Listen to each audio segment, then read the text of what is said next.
Assalamualaikum warahmatullahi wabarakatuh. Waalaikumsalam Waalaikumsalam warahmatullahi wabarakatuh. Warahmatullahi wabarakatuh. Oke, selamat siang pada teman-teman semua di kelas C ya. Bidang keuangan dan perbankan tadi di opening itulah tontonan saya. Setiap hari saya nonton YouTube. Kenapa? Hei. Oke, bisa lanjut. Itu yang wawancara Fadli John dengan Taufik Ismail, salah seorang sastrawan yang terkenal yang masih hidup ya sekarang di Indonesia, yang merupakan tokoh yang juga turut menjadi atau saksi hidup ya korban kekejaman Partai Komunis Indonesia baik tahun 48 maupun di tahun 65. Oke, ini kelas C. Ini kan hanya 17, tapi yang hadir saya selalu ingin mengecek gitu ya di kelas C ini yang aktifnya. Dilan ada? Ini angkatan 17 belum ada konfirmasi ya. Wiji Aji sudah gabung belum?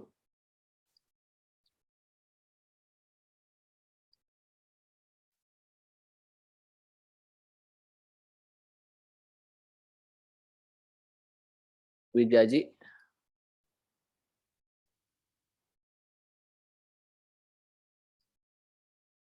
Salma Fathan. Salma. Ada Salma?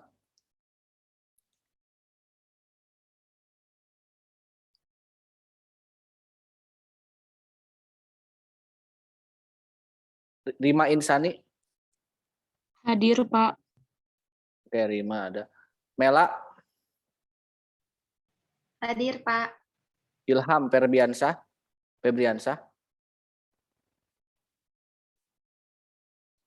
Sudah ada belum Ilham? Abdillah Amstal.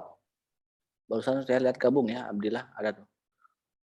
Oke, Faiz Irsyad. Ada Pak. Intan Nur Hasanah. Hadir, Bapak. Saldi Faturrahman. Hadir Pak. Muhammad Fahru Roji.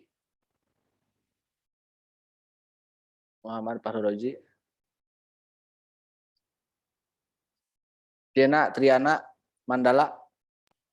Hadir Pak. Anissa Siti.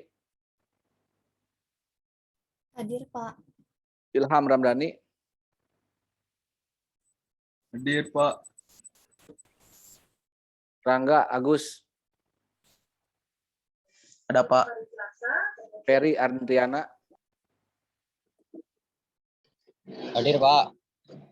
Nopan Muhammad. Hadir. Ada Nopan? Oke. Jadi yang Hadir Pak, hadir. udah gabung udah saya ini semua ya. Oke, teman-teman semua, kita lanjut aja ke materi yang belum kita selesaikan di minggu lalu ya ketika kelas gabungan.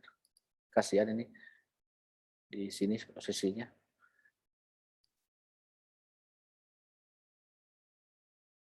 Oke, saya kalau nggak salah belum ke sampai dekrit ya di kelas kalian di kelas ini.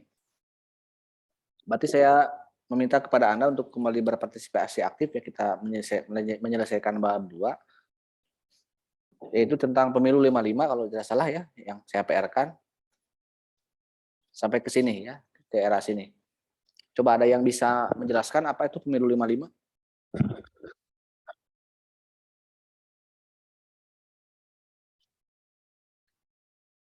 Sambil baca juga nggak apa-apa ya.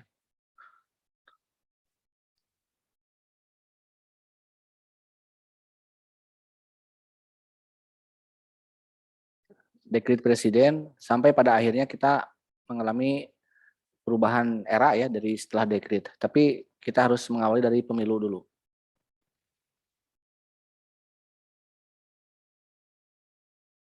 Pemilu tahun 55 sebagai pemilu pertama di Indonesia ya.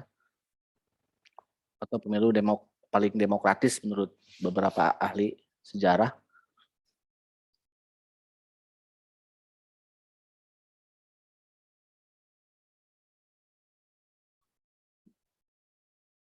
Tahun berapa kira-kira pemilu 55? Tahun 1955. Ya, tahunnya sudah. Tanggalnya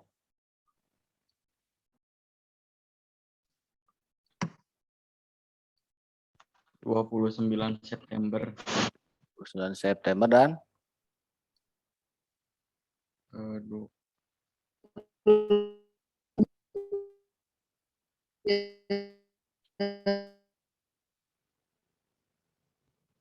coba satu orang aja.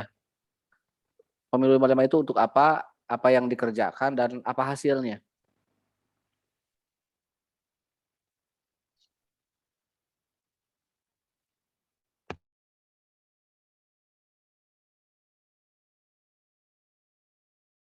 Jadi kan ini pemilu untuk sebenarnya agendanya untuk mengubah atau membuat lagi undang-undang dasar.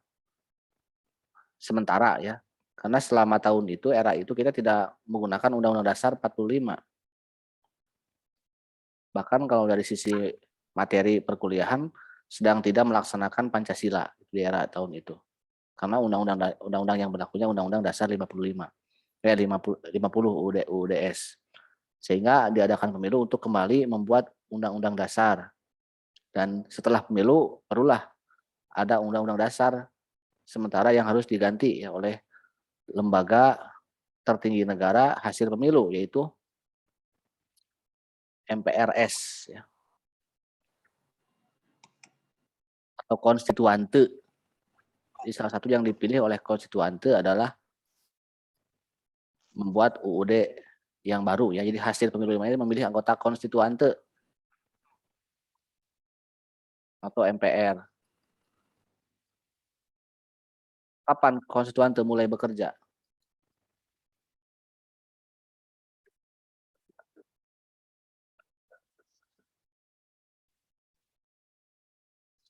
Apa? 1971 bukan Pak? Bukan. Kita masih tahun 55 ini setelah pemilu.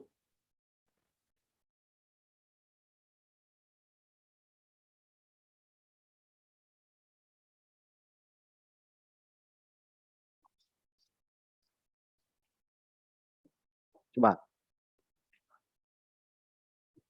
Atau mereka berhasil nggak membuat undang-undang dasar yang baru? Coba buka aja bukunya ya. Kan sambil belajar itu nggak apa-apa. Dan ingat-ingat apa yang saya tanyakan ini adalah kisi-kisi untuk ujian gitu ya. Jadi biar saya tidak mengadakan sesi khusus untuk kisi-kisi.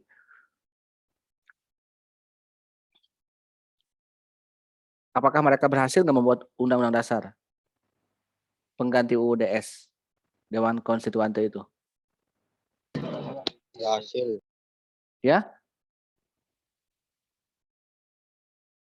kalau berhasil menjadi apa UUDS itu yang dibuat oleh konstituante?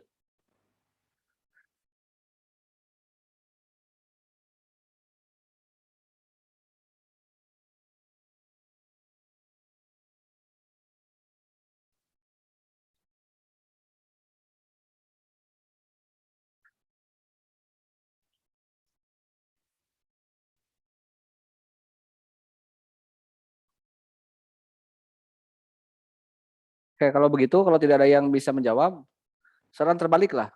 Sambil saya nunggu ya. Coba apa yang Anda tanyakan di bab itu, kan udah ada tugas ya. Di bab 2, sudah banyak tugas bab 2 itu.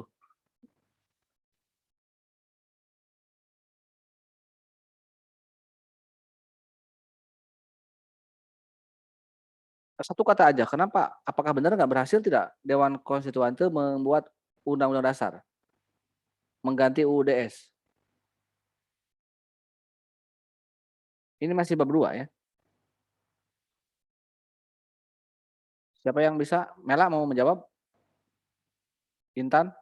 Nopan? Ilham? Anissa?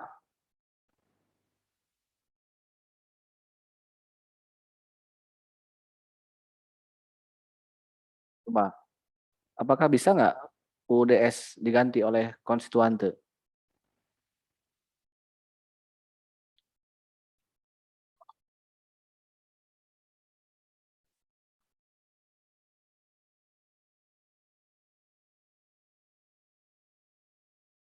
Oke, kalau gitu kita balik aja ya. Jadi Anda yang bertanya coba. Saldi, apa yang kamu tanyakan? Di bab 2 yang belum saya bahas. Bentar Pak, nyari dulu itunya. Yang tadi TP nggak berhasil, kenapa? Yang khusus apa? Cenah cek saha tah? Tua. Cenah cek saha cenah. Oh, Ya, silakan berhasil. coba jawab Ini aja. Kenapa tidak berhasil? karena di presiden pada tanggal dikeluarkannya konsepsi presiden pada tanggal 21 Februari 1957, terus anggota konstituante lebih mementingkan urusan kelompoknya masing-masing daripada memikirkan persoalan negara. Oke, betul. Akhirnya bagaimana? Setelah gagal mereka bagaimanain konstituante? Ntar Pak lagi baca lagi. Oh. Kamu teh Saldi Faturrahman nama teh? Iya Pak. Pakai 2 akun? Enggak Pak, yang ini teh yang di laptop teh lagi gini. Betul, gagal ya. Gagal membuat undang-undang dasar. Lalu dibagaimanakan? Apa-apa, coba yang lainnya menjawab, membantu. Setelah gagal, lalu bagaimana?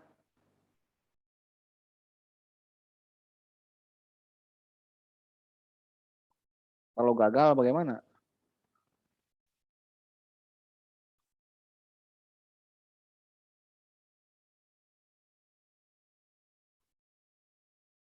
Rima? Kenapa gagal, Rima? Bapak maaf, tadi teh sinyalnya kurang ini baru masuk lagi, tadi keluar dulu. Oh. Karena itu Pak. Iya. Tadi? Pak. Ya. Gagal karena terjadi perdebatan mengenai dasar negara. Anggota-anggota Dewan Konstitusi lebih banyak mementingkan urusan golongan. Oke. Jadi sudah ada jawaban ya. Ada juga dui fungsi ABRI. Ya, setelah itu ada dui fungsi ABRI. Tapi begini, kita masih pahami dulu pemilu 55 ya. Tadi dikatakan oleh Saldi dan oleh siapa? Ferry itu katanya gagal karena mementingkan kelompoknya masing-masing. Siapa kelompok itu? Ada 4 di sini kelompok partai ya. Karena yang ikut pemilu kan partai politik, bukan boyband ataupun girl band ya, yang ikut pemilu itu. Coba contoh partai politik yang ada di 55. Ada kira-kira partai apa aja yang Anda ketahui? PNI. Oke, PNI betul. Ini peringkat pertama ya, pemenang pertama. Ini partainya Soekarno. Yang kedua, Mas Yumi. Ini pemenang kedua. Ini partai Islam ya. Yang ketiga, ini NU. Nadatul Ulama. Ya, pemenang ketiga. Itu Rima bisa. Jadi tanya diam aja. Yang keempat apa Rima? PKI ya. Pak PKI. Nah, inilah yang disebut mereka mementingkan kelompok golongannya masing-masing. Jadi tidak ada kata sepakat, kata mufakat. Padahal berbicara dasar negara yang dirumuskan oleh PPKI itu sehari selesai kan, waktu 18 Agustus. Ketika menghapus Piagam Jakarta sila pertama. Bahkan di 22 Juni ketika merumuskan pembukaan dan rumusan-rumusan Pancasila juga selesai sehari ya. Tanggal 22 Juni. Ini mah 3 tahun ya. Mereka harusnya kan intinya bekerja mengenai UUD, pengganti UUDS ya. Membuat UUD mereka itu. Tapi malah memperebutkan dasar negara. Nah, kita lihat kalau kita kerucutkan, kenapa mementingkan kelompoknya masing-masing? Karena ada 3 ideologi yang mereka anut ya di representasi pemilu ini. Pertama golongan nasional atau partai nasionalis, yaitu PNI ya wakilnya. Dan partai Islam ini Mas Yumi serta NU ya. Serta yang terakhir adalah komunis tentunya PKI. Inilah yang disebut mereka mementingkan kelompoknya masing-masing, tiga ideologi ini. Dan pilihan mereka untuk dasar negara 2 ya. Yang pertama adalah Islam yang diwakili oleh Mas Yumi sebagai dasar negara, dan yang kedua adalah nasionalis Pancasila ya oleh 3 partai politik yang lainnya. Nah, selama 3 tahun lah mereka berdebat mengenai ini. Kembali mengulang peristiwa di 22 Juni maupun di 18 Agustus. Tapi ini 3 tahun Bayangkan rapat 3 tahun tuh menghasilkan kesepakatan. Ya. Bahkan diambil jalan terakhir. Kalau musyawarah buntu biasanya bagaimana dalam demokrasi itu? Kalau dalam musyawarah tuh nyampe musyawarah misalnya. Bagaimana cara mengambil keputusan? Diambil suara hati. Diambil apa? Diambil hati. Diambil suara apa? Suara paling tertinggi. Ya, voting ya, suara terbanyak dari sekian ratus anggota MPR, mana yang milih Islam, mana yang milih Pancasila? Nggak ada yang menang ternyata. Tidak ada yang memenuhi quorum gitu ya. 2/3 syarat kemenangan dalam membuat sebuah keputusan di MPR. Itulah bentuk kegagalannya. Gitu. Tapi ini hebat gitu ya, generasi ini bisa berdebat tanpa saling caci maki gitu di medsos, di Twitter kayak sekarang kan, kalah debat misalnya, bisa perang di Twitter sekarang Maya, di Facebooknya ataupun di YouTube gitu, saling kalau kalah lagi saling lapor ke polisi gitu. Tapi di era itu tidak ada, tapi kelemahan era itu beda dengan 45 ya, karena era tahun 55, 59 mereka tidak bisa bersepakat, bermufakat. Kalau di 45 walaupun berbeda pendapat tapi bisa bermusyawarah dan bermufakat. Nah, sebagai bentuk kegagalan mereka, muncullah apa? Peristiwa lain setelah pemilu 55. Siapa yang bisa menjelaskan akibat kegagalan dari konstituante lalu muncullah apa?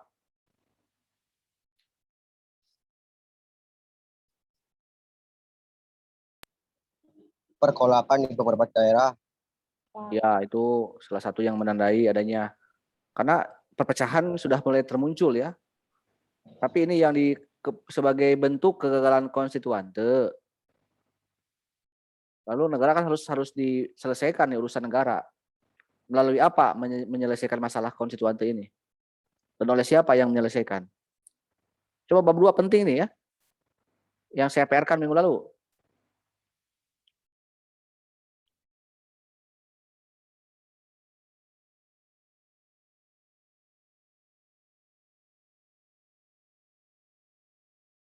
Apa?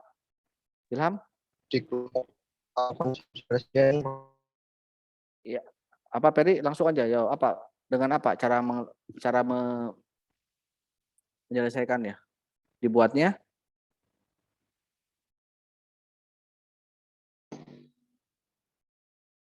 Coba Anda baca bagian dekrit presiden ya, 5 Juli 59. Apa itu dekrit? Apa momentumnya? Apa diktumnya? Apa konsiderannya? Apa dasar hukumnya? Siapa? Pengertian, diktum, momentum, konsideran, dan dasar hukum. Dekrit. Ya Pak. Siapa? Novan. Novan. Kenapa Novan? Apa? Dekrit adalah tindakan sepihak penguasa. Momentumnya karena negara dalam keadaan bahaya. Diktum atau isinya: 1. Bubar konstituante. 2. Kembali pada UUD 1945. 3. Segera bentuk MPRS dan DPAS. Konsiderannya Piagam Jakarta atau Syariat Islam menjiwai Undang-Undang Dasar atau UUD 1945. Dasar hukumnya yakni darurat subjektif atau Soekarno. Jadi Soekarno membuat sebuah keputusan subjektif ya maksud itu. Oke, jadi bahaya. Kenapa bahaya? Ini sepihak ya, membuat sebuah kebijakan yang sepihak. Karena di tingkat elit mereka gagal bersepakat. Bahkan tadi kata Peri ada pergolakan di daerah, ada PRRI, ada Permesta. Sebenarnya ada kekecewaan ya, karena di pusatnya Parasea mengenai dasar negara dan sebagainya. Nah, apa sih isinya? Ternyata hasil pemilu 55 itu yaitu konstituante dibubarkan ya oleh Soekarno. Kembali ke yang asli di Undang-Undang 45. Kembali lagi ke sini gitu. Jadi tidak jadi membuat yang baru. Kita kembali ke cinta yang lama ya. Karena tidak menemukan bentuk baru dari Undang-Undang Dasar. Dan memilih membentuk MPRS dan DPAS. Jadi kembali ya hasil ini diganti oleh pengangkatan ataupun penunjukan langsung oleh presiden dalam membuat lembaga tinggi negara. Padahal kan di sini presiden di bawah MPR kan, dalam Undang-Undang Dasar kan ini di bawah konstituan itu di bawah MPR ya. Tapi ini dibubarkan oleh presiden. Ini juga jadi semua isi dekrit adalah bentuk pelanggaran hukum negara. Tapi kenapa bisa berlaku dekrit? Karena negara bahaya, daripada bahaya ya udah. Siapapun yang bisa menyelamatkan negara, maka aturan bisa dikesampingkan. Itu. Lalu yang paling menarik di sini adalah konsiderannya ya, syariat Islam ataupun Piagam Jakarta menjiwai Undang-Undang 45. Nah, mereka yang berseteru ditanya oleh Soekarno sebenarnya, kenapa PEKI, PNI, kamu dan PNI, Mas Yumi dan NU tidak bersepakat, kamu hanya mementingkan golongan kamu masing-masing, kata Soekarno. Bagaimana kalau kita kembali ke Undang-Undang 45? Setuju tidak? Nah, semua partai setuju, kecuali Mas Yumi. Tidak, kata Mas Yumi. Kenapa kamu Mas Yumi tidak setuju? Kami minta syarat. Apa syaratnya? Kata material lah. Saya tanya, kata Soekarno. Kami ingin Piagam Jakarta menjiwai UUD 45. Yes, kata Bung Karno. Jadi akhirnya kita kembali ke Undang-Undang 45 dengan syarat dijiwai oleh syariat Islam atau oleh Piagam Jakarta. Satu kesatuan yang utuh terkait dengan undang-undang yang berlaku lagi di tahun 59 ya, 5 Juli 59. Makanya Indonesia ya apakah boleh nggak hukum Islam? Sesuai dengan keputusan Presiden Soekarno ya boleh. Apakah hukum Islam, apakah partai Islam? Yang penting bagaimana agama yang lain gitu. Ya silakan, agama lain pun sama, boleh menggunakan ajarannya masing-masing. Karena Piagam Jakarta kan syariat Islam bagi para pemeluk-pemeluknya. Kalau yang bukan pemeluk Islam ya jangan pakai hukum Islam, pakai hukum agama Anda masing-masing ya. Barangkali di sini rima non Islam. Islam, Pak. Oh Islam, kirain non Islam. Non Islam itu silakan Anda anut ajarannya masing-masing ya, jangan pakai ajaran Islam. Itulah yang berlaku sampai sekarang sebenarnya. Tapi memang tak kalah bahwa hubungan antara Islam dan negara dan Pancasila kadang saling menjatuhkan ya, kadang saling mengejek, kadang saling diperdebatkan, dipermasalahkan. Padahal kan Soekarno sendiri tidak mempermasalahkan hal itu pada prinsipnya ya. Tapi kembali pada prakteknya. Nah, setelah dekrit 5 Juli 59, kita kembali lagi ke Undang-Undang Dasar 45. Sesampai dengan 11 Maret atau Super Semar ya, tahun 66, kita Indonesia mengalami babak baru atau babak belur. Atau juga era Orde Lama. Demokrasi terpimpin. Kenapa saya bilang babak belur? Karena di tahun 65 di era itu ada G30 SPKI ya, kita mengalami sejarah yang kelam. Akibat apa? Akibat konsepsi Pancasila yang dikembalikan oleh Soekarno maupun UUD 45 itu tidak berjalan. Karena yang dilakukan oleh Soekarno konsepsinya apa? Pernah mendengar istilah Nasakom ya? Apa Nasakom? Nasionalisme, agama, dan komunis. Tapi yang menonjol adalah komunisnya. Sehingga PKI berselancar bebas di era Orde Lama ya. Menjadi partai yang paling setia sami'na wa ata'na ke pemerintahan Soekarno.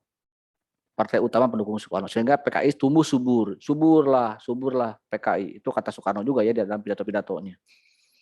Sehingga karena merasa PKI sebagai partai yang dianakmasan oleh Soekarno, sehingga PKI mulai merajalela ya dan memperbesar pengaruhnya di masyarakat. Yang melawan ya dibunuh kan gitu. Itu cara-cara PKI, sama dengan pola-pola di 48. Hebat ya bisa bangkit lagi di tahun 50 di pemilu 55. Padahal 48 sudah habis sebenarnya PKI, orang-orang telah dihukum mati. Itulah yang disebut kenapa bahayanya komunisme itu adalah seperti itu. Bisa hidup dan tumbuh kembali dengan cara yang berbeda.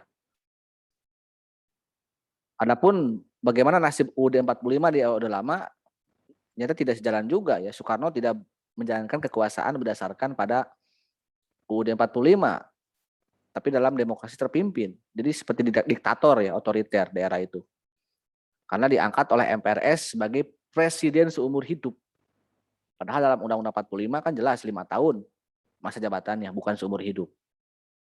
Dan puncak dari adanya Nasako maupun demokrasi terpimpin ini semakin tidak adil ya, apalagi bagi kelompok Islam, karena Mas Yumi sebagai partai pemenang kedua di pemilu 55 itu dibubarkan oleh pemerintahan Soekarno tanpa pengadilan ya. Tokoh-tokoh Islam, tokoh-tokoh ulama, Buya Hamka, Muhammad Natsir, bahkan tokoh PSI pun sosialis yang beda haluan dengan komunis, dengan Soekarno dipenjarakan juga dengan tokoh-tokoh Islam ya.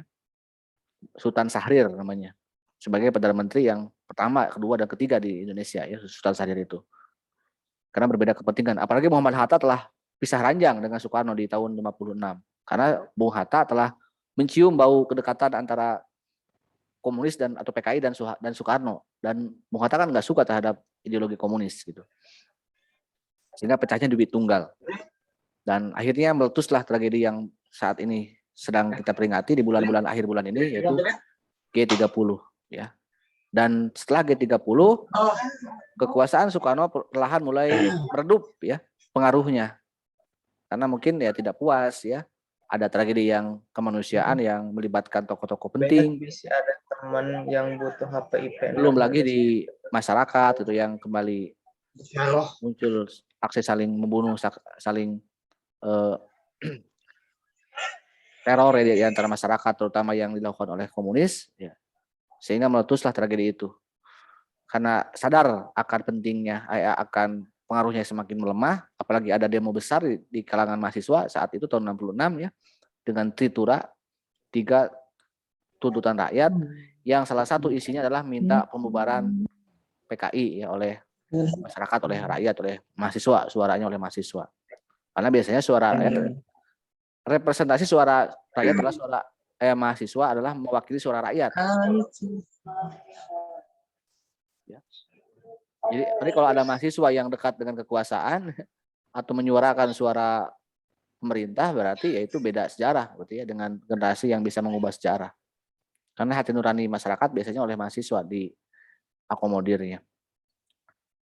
Dan akhirnya Super Semar lah keluar ya. Jadi karena negara kacau, tidak aman, Soekarno tidak mampu untuk mengamankan, maka yang bisa mengamankan adalah tentara. Dan perwira paling tinggi saat ini di kalangan tentara, selain Nasution, karena Nasution masih trauma akibat mau dibunuh kan oleh PKI di malam 30, maka Soeharto lah yang dipercaya oleh Soekarno untuk melaksanakan tugas mengamankan negara lewat Super Semar. Dan perlahan setahun kemudian Soekarno diminta pertanggungjawaban oleh MPRS ya tentang peristiwa G30, dan jawaban Soekarno tidak memuaskan anggota MPRS karena tidak mau mengakui kesalahan PKI dan tidak mau membubarkan PKI sebagaimana tuntutan masyarakat. Sehingga berakhirlah kekuasaan Soekarno dan digantikan oleh Soeharto, dilantiklah Soeharto menjadi presiden menggantikan Soekarno ya. Itulah ya disebut dengan era Orde Baru.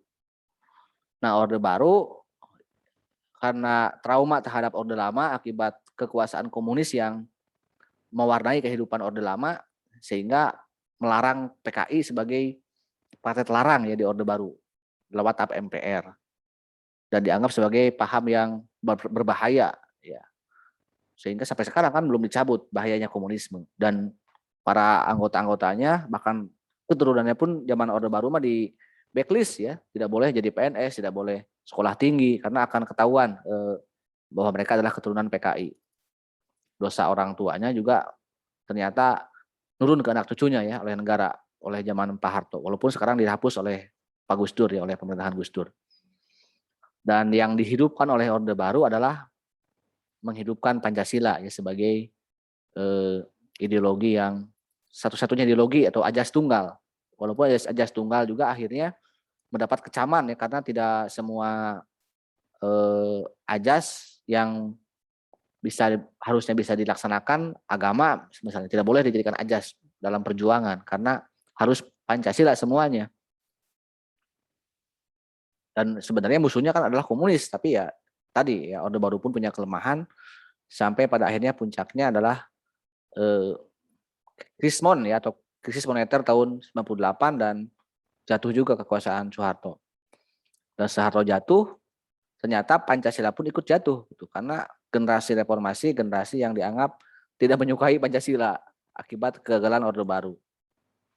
Dan ya nasib Pancasila kan terkantung-kantung ya, sampai kalau kita lihat bedah perubahan UUD 45 di amandemen di tahun 99 sampai 2002 itu isinya itu jauh dari nilai-nilai Pancasila ya. Banyak yang berhaluan lain sehingga yang membuat kita terpecah belah kan sebenarnya ya dengan adanya pemilu langsung, pilpres misalnya, pileg, pilkada semakin bebas dan mungkin kita nggak siap dalam berdemokrasi langsung dan ya sampai sekarang harusnya kan semakin kesini semakin baik indeks demokrasinya gitu kan. Tapi ternyata ya itulah yang terjadi. Bahkan kalau kita lihat di era sekarang pun Pancasila kembali ditafsirkan berbeda dengan yang sebelumnya, bukan lagi bahasan akademik ya. Kalau di kuliah mungkin saya bisa berbicara fair ya, berbicara mengenai bagaimana kita berpancasila dengan benar. Tapi bagi negara kan mereka punya tafsir tersendiri ya. Dengan mencari musuh Pancasila, katakanlah dengan membubarkan ormas Islam, itu kan bentuk pencarian musuh dari negara ya.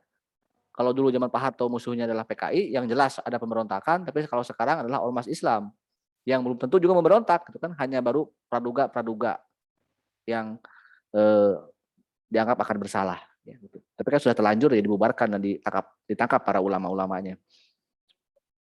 Ada lembaga BPIP pun saya kira itu hanya untuk kepentingan mereka ya, bukan lagi ruang akademik, tapi ruang politik bahwa yang boleh menafsirkan Pancasila hanyalah negara gitu ya, atau pemerintah yang berkuasa. Oke, itu ya sementara ringkasan materi bab 2. Sekarang saya mengundang Anda untuk berpartisipasi apa yang telah Anda tanyakan ya mengenai pendalaman bab 2 yang sudah banyak saya tugaskan juga. Silakan yang mau bertanya, yang sudah bertanya dan mau digali lagi oleh saya di sini. Saya akan kasih reward ya, penambahan poin dan doa. Mau nggak didoakan oleh saya? Bapak, Silakan yang mau bertanya, kasih tanda dulu, kasih tanda tangan, tanda tangan. Nah, tanda gini. Oke, Rima, baru Rima sendiri, coba yang lainnya mau yang daftar antrian boleh untuk ngasih. Nah, ini ada Rima, Saldi, Intan. Dari Rima dulu silakan.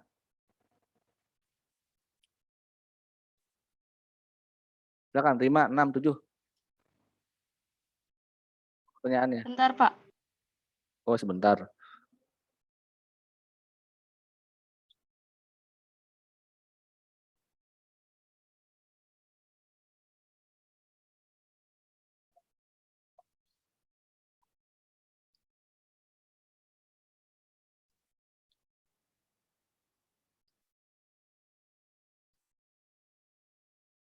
Silakan Rima, kamu di sini dan saya Reneng. Ini pertanyaan saya Reneng kan saya lah. Bapak izin bertanya, kan Pak. itu tuh Pak di video YouTube yang keberapa ya? Kan disebutkan bahwa Pancasila merupakan staf fundamentanom. Apa yang dimaksud dengan Pancasila merupakan staf fundamentanom tersebut, Pak? Oke, Terima Pancasila kasih. sebagai stat fundamentanom itu bahasan bab 3 ya. Pancasila sebagai dasar negara.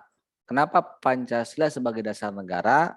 Karena Pancasila termuat dalam pembukaan Undang-Undang Dasar 45. Ini udah saya bahas di bab 2 ya, waktu membahas proklamasi.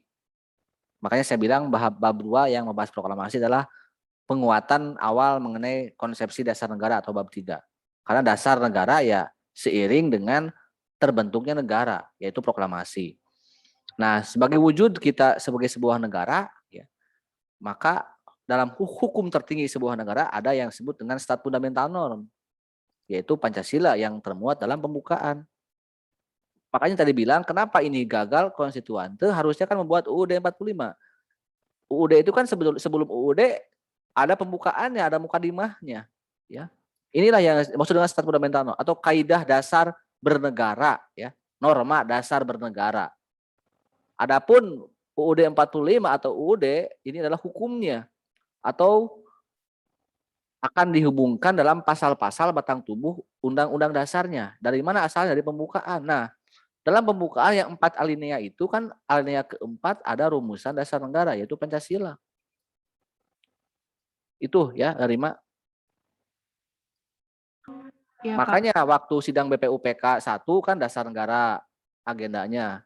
Gagal dibahas, dilanjutkan di panitia 9 kan. Muncullah Piagam Jakarta sebagai cikal bakal pembukaan. Barulah setelah pembukaannya ada, dibahaslah pasal-pasalnya, batang tubuhnya di sidang yang kedua. Dan PPKI mengesahkan semuanya. setelah proklamasi. Nah, masalahnya di era tahun 55 mereka baru sampai sini gitu. Bahkan baru sampai sini. Tidak ada kesepakatan sehingga ya udah daripada gagal membuat yang baru, kita comeback ke sini aja, comeback again ya. Kembali ke cinta yang lama yang bersemi kembali. Mudah-mudahan sampai sekarang. Tapi kan tadi yang saya bilang kadang-kadang Soekarno pun mengembalikan Undang-Undang 45 tapi malah dilanggar gitu ya. Malah mempertontonkan gaya politiknya sendiri ya, bukan berdasar pada dasar negara maupun pada UUD 45. Oke, jadi nanti bab 3 coba Anda sambil baca-baca ya. Sambil kita nanti bahas lagi di kemudian hari.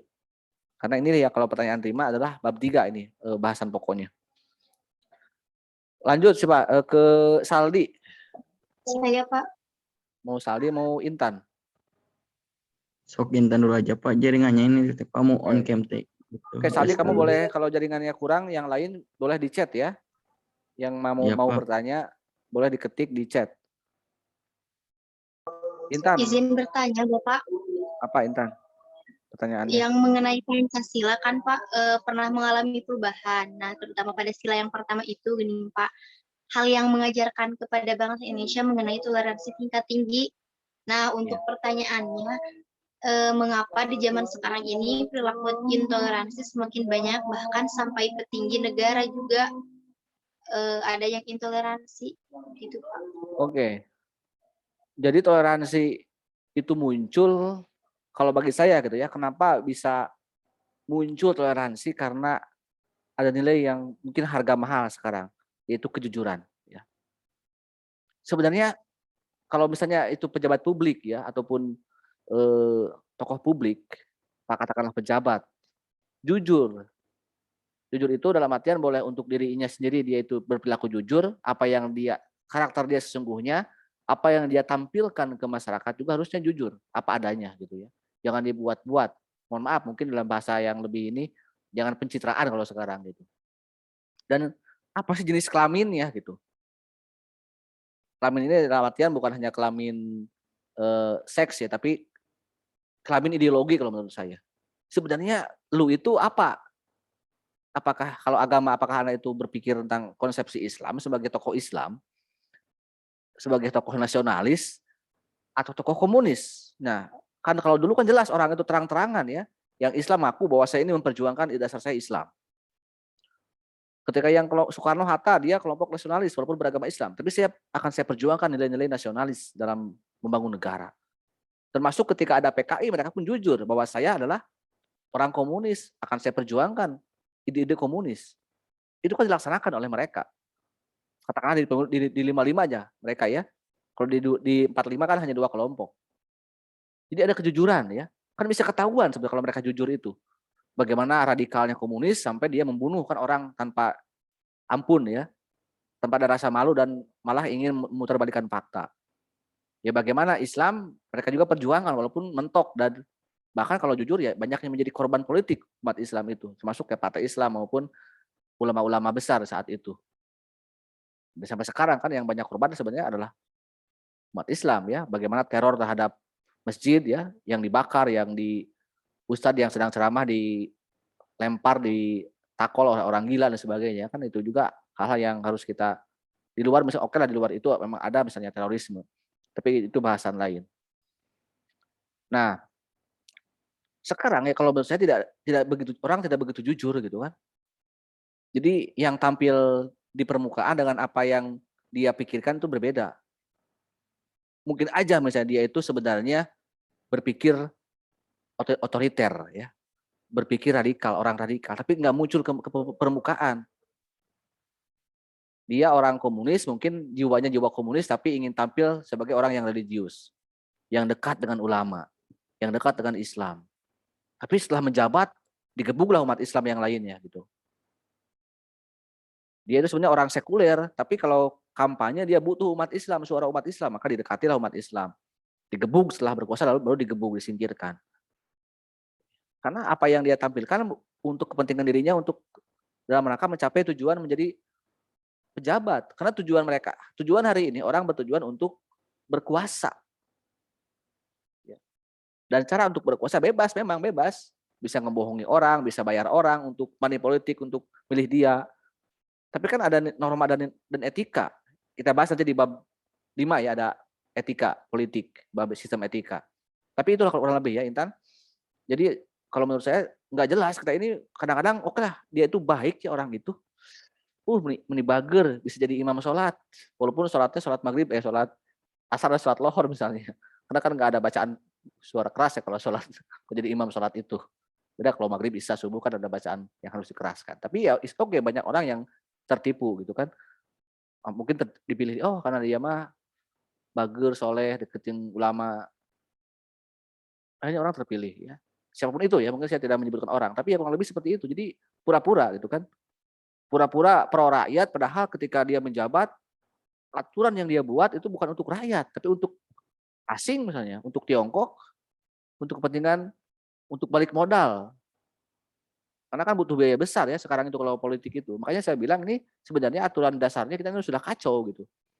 Kalau saya boleh jujur lagi gitu kan. Karena tidak lagi mengutamakan musyawarah. Dalam demokrasi yang bebas butuh modal ya uang gitu kan. Uang kalau nggak punya ya orang ada yang modali. Kan bebas, bisa orang asing, bisa pengusaha tajir. Tapi setelah terpilih lu buat aturan yang pro gue, bukan jangan pro rakyat. Kan terbukti di Omnibus Law kemarin kan. Bagaimana menjeritnya orang-orang buruh ya, aktivis mahasiswa, anak STM. Tapi kan nggak dihiraukan, lolos juga undang-undang Omnibus Law itu. Kalau seandainya mereka jujur apa yang dia inginkan, apa dia jenis kelamin ideologinya, mungkin kita akan jelas melihat, kalau dia berjuang untuk rakyat, berarti dia apa yang dia pikirkan adalah rakyat. Bukan hanya omongan, oke saya ini berjuang, betul kalau omongan ditanya di media mereka bilang rakyat. Tapi kan produknya adalah undang-undang, kebijakannya itu yang makanya bab 3 ini kita ada pahami secara benar ya. Sebagai dasar negara adalah sebagai aturan negara yang harus berdasar pada Pancasila. Itu Intan ya. Jadi sekarang itu kan seperti itu. Kenapa kalau sekarang nggak ada toleransi? Karena orang nggak jelas gitu. Kadang-kadang yang dianggap kita orang soleh, orang religius, akan pro terhadap umat, misalnya kalau mereka umat Islam, tapi kok ternyata yang dirugikan umat Islam gitu. Atau juga sebaliknya. Jadi nggak mau jujur gitu. Sebenarnya apa? Yang penting mereka berkuasa aja gitu. Urusan orang lain sakit, orang lain di penjara itu bukan urusan mereka. Karena yang penting mereka tetap aman, ya. Orang lain mau di penjara ya asal jangan ganggu saya sedang berkuasa, kan itu. Jadi kasar ke politik yang kalau sekarang ya. Nah, kalau dulu memang mereka kan tidak mendebatkan ke zaman 45 kenapa bisa toleransi, karena yang dia pikirkan bukan jabatannya tapi pikirannya. Jadi kalau orang sudah jujur apa yang dia pikirkan dan melihat pikiran orang yang sama-sama jujur, maka akan saling memahami. Betul nggak? Karena walaupun berbeda pendapat misalnya antara Islam dan nasionalis, mereka oke ada perbedaan. Tapi di mana letak perbedaannya mereka gali. Apa sih kebenaran Islam sebagai dasar negara? Diungkapkan oleh orang-orang Islam. Inilah Islam. Kalau menjadi dasar negara maka akan A, B, C, dan D. Kamu kelompok nasionalis apa sih yang kamu pikirkan kalau nanti nasionalisme jadi dasar negara? Inilah A, B, C, D. Ternyata dari A, B, C, dan D, A, B, C sama. Mungkin D beda. Sepakatilah mereka. Karena mereka kalau kalangan yang jujur, kalangan yang berintegritas. Paham akan ideologinya, paham akan tujuannya. Kalau sekarang orang belum tentu ya. Saya yakin kenapa sekarang itu enggak ada toleransi dan orang ngomong bisa seenaknya. Karena mungkin mereka masuk partai politik, masuk ideologi, partai tanpa paham ideologinya gitu. Dan belum apa-apa sudah menyalahkan orang lain gitu. Nggak mau mendengar suara orang lain, kata orang lain, kalimat orang lain. Mungkin hobinya berbicara tapi nggak mau mendengarkan apa yang orang lain bicarakan. Karena yang sudah mematok ya bahwa yang benar adalah saya, kelompok saya, partai saya. Nah pun misalnya kenapa waktu zaman komunisme tidak ada kesepakatan, karena kalau komunisme kan tidak mungkin bersatu dengan yang lain. Karena kalau ideologi komunis, ideologi yang totaliter. Semuanya salah, yang lain benar. Makanya dia ingin merebut langsung lewat kudeta. Itulah bedanya dengan komunis yang gagal bersatu ya. Sementara kalau Islam nasionalis itu bisa bersatu. Sekarang mungkin orang-orang yang berhaluan komunis nyusup ke partai yang bisa mereka acak-acak gitu. Sehingga ya selalu berseteru dengan kelompok Islam, kelompok agama gitu. Oke, itu Intan ya. Tentang masalah toleransi ya Baik, kalau Pak. Terima berbicara kasih. untuk negara ya. Jadi banyak yang tidak jujur sebenarnya gitu. Padahal sampaikan aja bahwa saya inilah saya, inilah nasab saya, inilah ideologi saya. Jangan pura-pura sok-sokan merakyat, sok-sokan dekat ulama tapi malah menggebuk rakyat dan menggebuk ulama misalnya. Dari Saldi saya bacakan ya. Tentang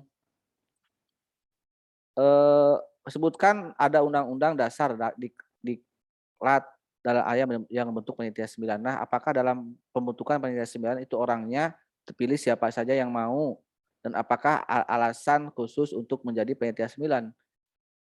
Itu kita kan nggak bisa mengetahui secara detail ya kenapa yang dipilih dari 38 menjadi 9 orang. Apakah karena kan kalau hitungan sekarang kan kalau jelas orang yang terpilih menjadi wakil rakyat kan hitungannya hitungan suara ya, dipilih oleh banyak orang. Kalau dulu kan yang mereka utamakan adalah musyawarah, ya, mufakat. Dan mereka mempercayakan ke 9 orang itu.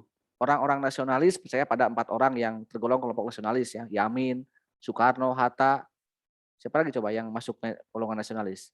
Yang Islam ada Wahid Hasim kan, ada Ki Bagus Hadikusumo, ada Agus Salim, ada Kahar Mujakar di sana kan, dan lain-lain.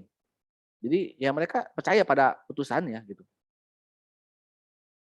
Jadi alasannya karena mereka telah menjadi wakil-wakil tiap golongan. Bahkan Ahmad Ramis juga ya sebagai orang yang non-Islam masuk ke panitia 9 dan menyepakati Piagam Jakarta. Jadi itu ya kalau untuk mereka, karena sekali lagi generasi mereka di tahun 45 karena tidak mengenal bahkan tidak menjadikan pemilu langsung kan. Apakah dalam tahun 45 belum ada pemilu langsung? Sudah ada di Amerika tuh tahun abad 18 sudah pemilu, Pilpres. Kita merdeka tahun abad 20. Tapi kan the founding fathers tidak menjadikan Pilpres sebagai pilihan politik demokrasi kita di 45. Makanya tidak ada pemilihan langsung ya. Soekarno bukan karena Pilpres menangnya kan, hasil musyawarah. Karena mereka jujur mengakui siapa yang lebih hebat dari dirinya. Kalau orang-orang dengan musyawarah tingkat tinggi, maka akan mengetahui siapa yang terbaik dan tidak akan diperdebatkan. Mungkin juga Soeharto ya. Soeharto itu orang yang nggak dipilih langsung. Tapi kita melihat dua sosok pertama dan kedua ya presiden kita Soeharto Soekarno kok dua-duanya kok bisa begitu dominan dalam bernegara. Karena kedua-duanya hasil musyawarah. Seleksi alam ya. Bukan seleksi seperti sekarang ya. Mungkin asal punya popularitas, asal punya elektabilitas, siapa yang bisa dicitrakan baik oleh media, maka dia akan banyak terpilih. Ya masih mending kalau seperti di Amerika ya. Di Amerika menciptakan citra politik karena berdasarkan pada kualitas juga. Kalau di kita belum tentu di Indonesia ya. Bukan tidak, tapi belum tentu ya. Mungkin juga Pak SBY bisa aja misalnya dia punya citra baik, punya elektabilitas baik, tapi juga mungkin dia punya kualitas yang baik. Begitupun yang lainnya. Tapi kalau ya tidak menjamin gitu aja ya, saya jawabannya seperti itu. Jadi ada musyawarah yang dilupakan di era sekarang. Di sini yang berikutnya Abdillah. Ada Abdillah? Hadir Abdillahnya? Halo? Sebut dengan kinematik atau berujung itu Pak. Dia tanya Pak, apa yang disebut dengan kinematik tak berujung itu Pak? Ya kalau yang ada kata tak berujung berarti sebuah keadaan yang tidak padahal harusnya selesai tapi tidak pernah selesai gitu kan. Dan orang tidak mau menyelesaikannya. Misalnya, kenapa misalnya antara hubungan antara agama Islam dan Pancasila dan negara kan sudah disepakati baik itu di PPKI maupun di dekret presiden dengan membaca konsideran dekret misalnya bahwa Piagam Jakarta bahwa syariat Islam menjiwai Undang-Undang 45. Tetapi kok sampai sekarang kok orang tetap aja mempermasalahkan, kamu jangan bawa-bawa agama dalam politik. Ini mah negara, ini mah bukan negara agama. Inilah yang saya sebut ya. Kenapa kok orang berkata seperti itu? Padahal kan sudah jelas. Yang dilarang di kita itu bukan Islam. bukan agama, tapi komunis dan marxisme, leninisme yang diatur oleh negara, TAP MPR nomor 25 tahun 66. Jadi anehnya seperti itu kan di kita itu. Yang jelas terlarangnya adalah komunis, tapi yang selalu disinggung-singgung adalah agama radikal, Islam kadrun misalnya, dan sebagainya. Inilah yang saya menurut, ya mungkin karena ada orang yang nggak puas, yang nggak suka ya terhadap politik Islam. Padahal kalau kita sebagai warga negara, kalau nggak suka partai Islam ya jangan pilih partai Islam, pilih partai yang lain misalnya. Ada partai nasionalis. Kalaupun itu tokoh, kalau nggak suka pada partai Islam ya jangan masuk ke partai Islam, pilih partai yang kamu sukai dan sesuai dengan cita-cita kamu, lalu berebutlah simpati masyarakat dalam pemilu, kan itu kalau mau fair gitu ya. Jadi jangan saling menjatuhkan terhadap konsep dasar. Karena kalau sudah menjatuhkan misalnya Islam radikal, intoleran dan sebagainya, ya maka akan menyinggung dan akhirnya akan pas saya perpecahan dan sebagainya gitu. Padahal salah satu yang berperan besar terhadap pembentukan negara adalah kalangan Islam. Inilah yang kita harus luruskan ya bagi generasi Anda. Boleh kita nggak suka terhadap politik agama, terhadap golongan manapun ya. Memang pada faktanya pun kita lahir lewat berbagai organ dan partai yang berbeda dan ormas yang berbeda. Tetapi kalau dalam konteks pemilu jangan saling menyalahkan ya, atau saling menghukum, saling mengharamkan agama, mengharamkan yang lain kecuali komunis yang masih haram ya di negara kita. Tapi ya udah, tarunglah di ranah politik berebut simpati masyarakat. Gitu ya Abdillah, kurang lebih. Kalau kita mau lebih dewasa dalam bernegara gitu. Jadi jangan ada dosa di antara kita gitu kan. Kalau tadi pertanyaan Intan bagaimana toleransi, jangan ada dusta di antara kita. Jujur apa yang kamu inginkan gitu kan. Silakan masih ada?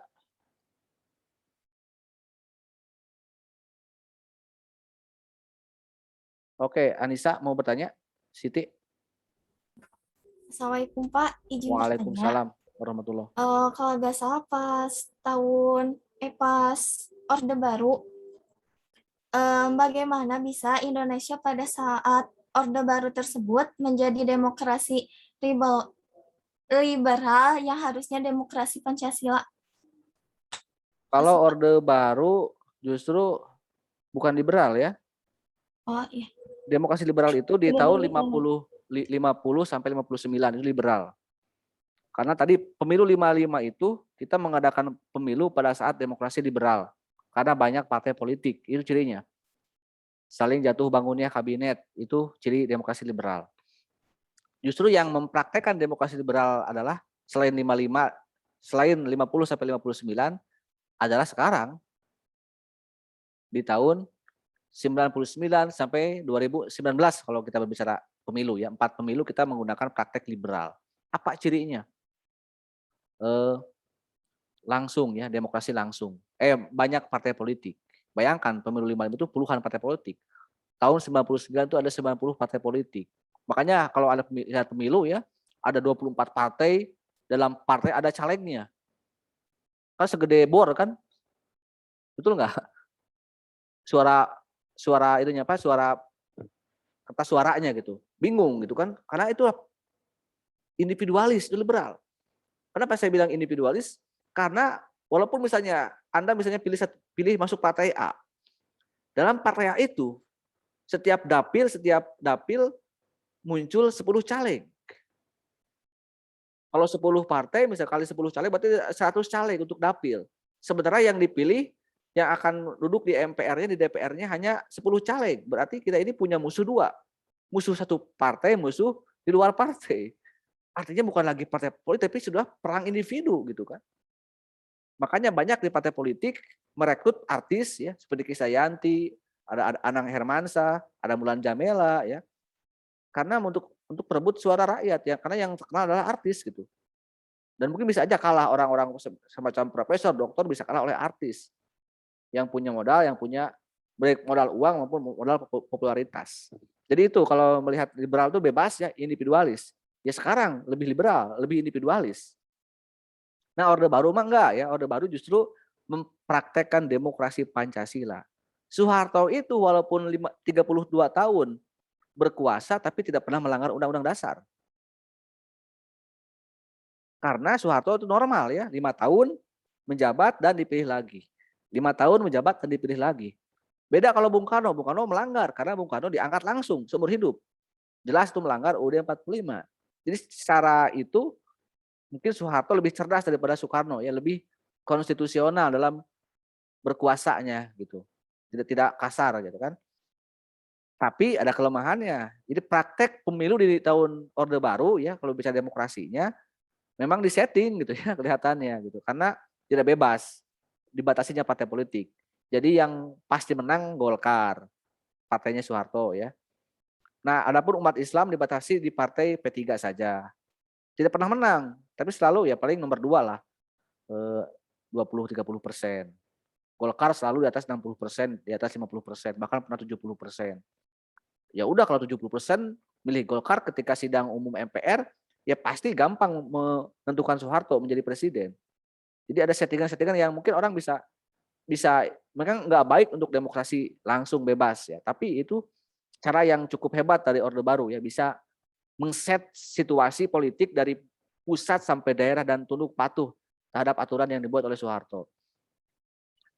Dan PDI partai yang paling kecil ya, paling dapat 10%, 5% gitu setiap pemilu. Tapi ada untuk mewakili kelompok yang sekuler dan radikal kiri gitu ya.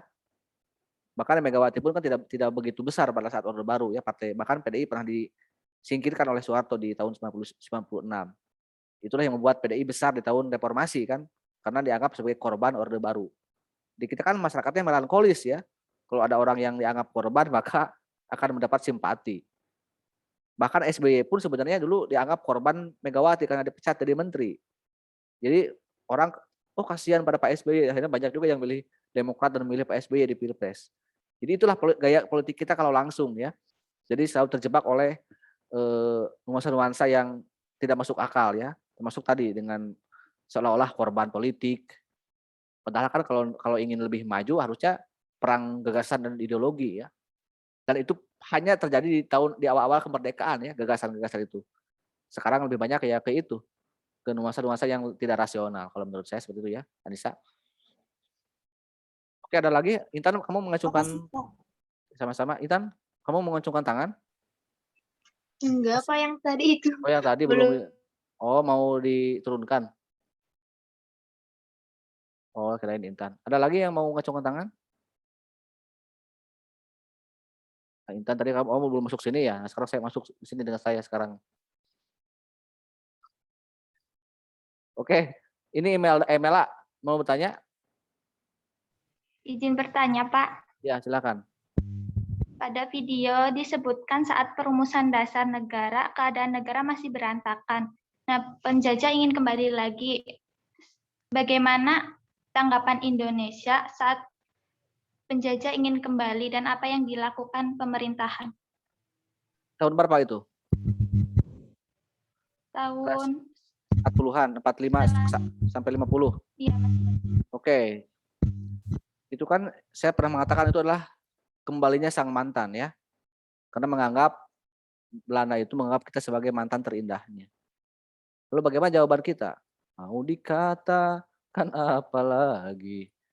Tak akan pernah satu. Dia menolak kan? Kan kita nggak mau diajak lagi balikan oleh Belanda. Karena kita telah mencintai bangsa sendiri. Telah membangun hidup baru di 17 Agustus 45 gitu ya. Walaupun memang tidak tanggung-tanggung, terus saja menggoda ya Belanda itu dengan diacak-acaklah kita menjadi RIS ya. Dan RIS cuma sebentar kan karena bukan jiwa kita Republik Serikat, kita kembali bersatu di tahun 50 ya.